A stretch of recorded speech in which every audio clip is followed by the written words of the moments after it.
TikTok. What's going on with this short video platform? Why is the federal government and other organizations telling us to ban it? Do I need to be concerned personally or at my work?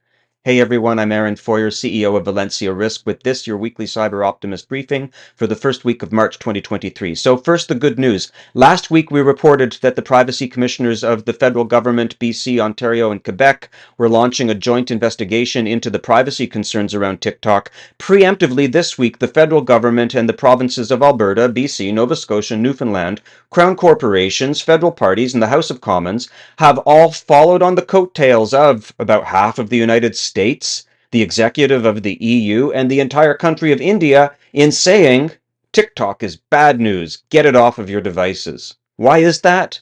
I think there's two big themes for us to look at. First is, are we actually concerned about spying? And second is, what is the data harvesting that's going on, and is that safe and secure for us? So let's talk about that first.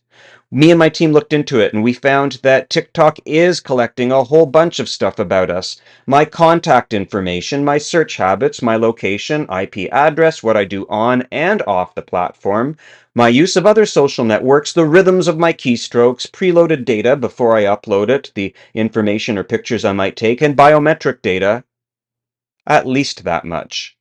Now that sounds horrible, and it also sounds like every other social media platform.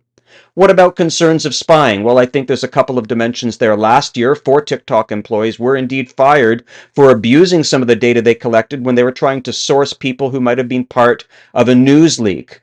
But we've seen no clear indication that the Chinese government themselves are trying to tunnel malware or use this data to spy on us. Now, in the world of big data, being able to take those data sets and connect them to other sources is a legitimate concern. And our advice is that if you are at any level of government, in any type of critical infrastructure, you deal with transit, water, safety, law enforcement, take TikTok off of your platforms. You don't need it there.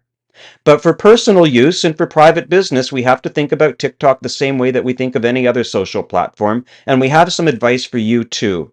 Number one, is make sure that you are patched and up to date on everything. The latest version of your iPhone application actually has privacy tracking controls.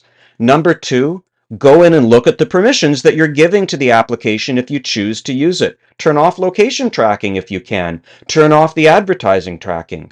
Number three, consider using a browser instead of using the app. That at least limits your exposure. Number four, don't use social media logins because you're giving TikTok permission to integrate and connect your other social platforms and get a bigger picture out of this. And the last thing that I would think about is hardening your device with additional security and privacy protecting features. Tap to me in the chat. I'll give you screenshots or tell you more specifics about your own platform. I wish everybody a safe and social day. This is Aaron Foyer.